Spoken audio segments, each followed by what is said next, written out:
Bacaan Kitab Suci, Injil, Renungan dan Doa. Sabtu, tanggal 23 Maret tahun 2024. Yesus akan mati untuk mengumpulkan dan mempersatukan anak-anak Allah yang tercerai-berai. Inilah Injil Suci menurut Yohanes. Bab 11 ayat 45-56. Banyak di antara orang-orang Yahudi yang datang melawat Maria dan yang menyaksikan sendiri apa yang telah dibuat Yesus, percaya kepadanya. Tetapi ada yang pergi kepada orang-orang Farisi dan menceritakan kepada mereka apa yang telah dibuat Yesus itu. Lalu imam-imam kepala dan orang-orang Farisi memanggil mahkamah agama untuk berkumpul dan mereka berkata, "Apakah yang harus kita buat? Sebab orang itu membuat banyak mukjizat. Apabila kita biarkan dia, maka semua orang akan percaya kepadanya dan orang-orang Roma akan datang dan akan merampas tempat suci kita serta bangsa kita."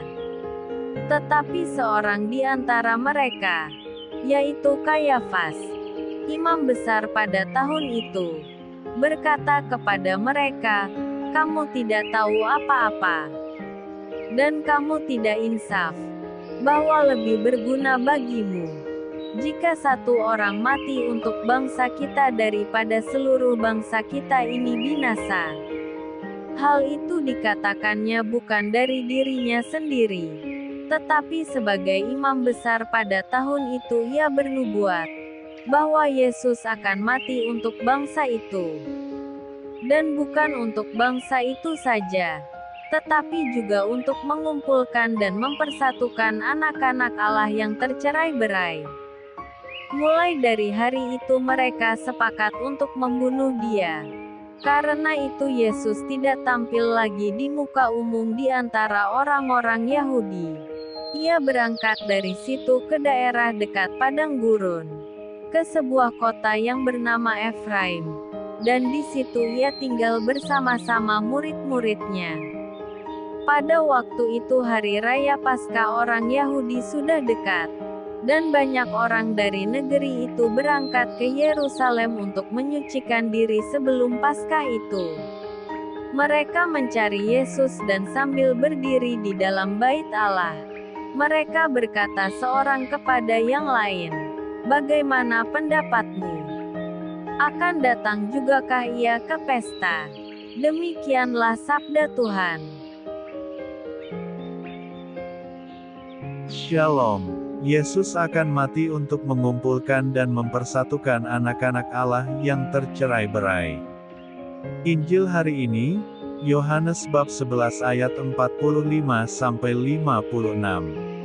Satu minggu sebelum perayaan Paskah, orang-orang Yahudi mempunyai kesepakatan bulat bahwa Yesus harus mati. Mengapa? Sebab orang itu membuat banyak mukjizat. Apabila kita membiarkan dia, maka semua orang akan percaya kepadanya dan orang-orang Roma akan datang dan akan merampas tempat suci kita serta bangsa kita. Bait Allah di Yerusalem menjadi identitas bangsa Yahudi. Jika mereka tidak memiliki bait Allah, keyahudian mereka tidak mempunyai arti. Maka jika bait Allah sampai diambil alih oleh bangsa Romawi, mereka kehilangan status bangsa terpilih.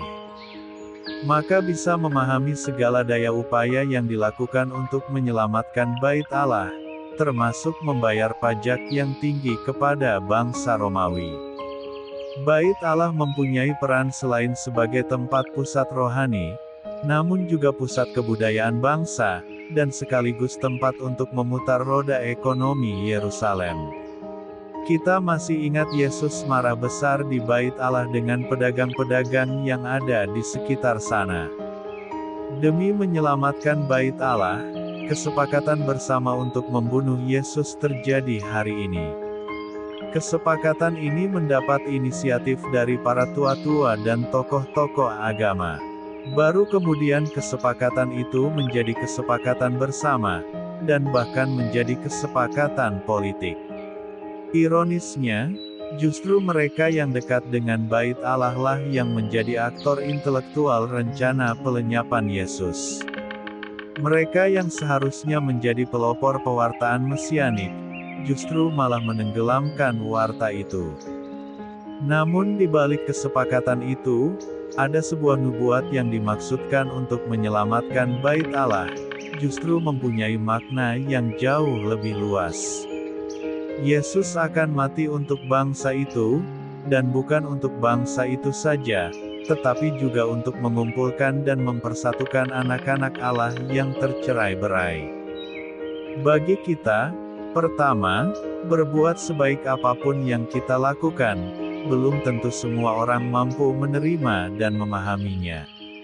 Yang paling umum terjadi adalah, ada saja orang-orang yang tidak senang dengan apa yang kita lakukan.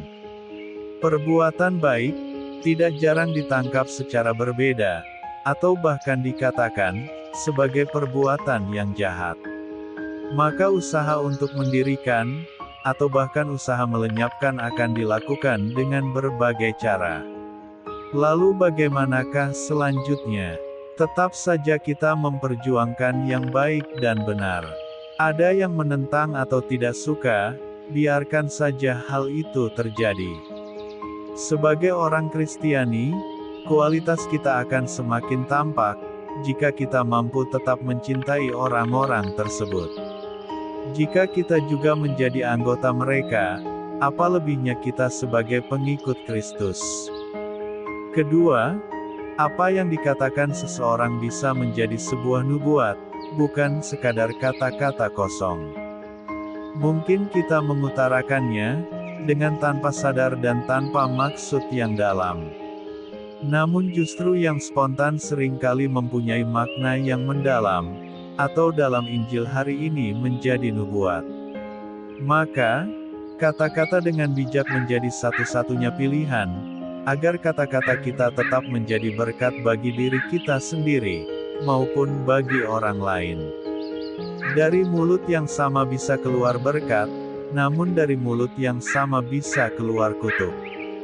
Terjadinya perbuatan benar dan baik yang kita lakukan, seringkali lebih besar dari apa yang kita bayangkan. Apakah kita berhenti, dan menuruti apa yang diinginkan banyak orang? Yesus mengambil sikap untuk datang ke Yerusalem, meskipun ia tahu apa yang akan terjadi. Apakah kita akan membiarkan Yesus datang ke Yerusalem untuk menggantikan kita sekalian selamanya? Marilah berdoa, ya Tuhan, ajarilah kami untuk mempunyai sikap teguh setia dalam memperjuangkan kebenaran dan kebaikan. Semoga kami mampu bertahan dalam segala situasi, terutama situasi yang membuat kami tidak nyaman. Tuhan, ajarilah kami untuk mampu bertindak dengan bijaksana, agar hidup kami menjadi berkat, baik bagi kami sendiri maupun bagi orang-orang yang ada di sekitar kami. Amin. Tuhan Yesus memberkati. RHPE Channel.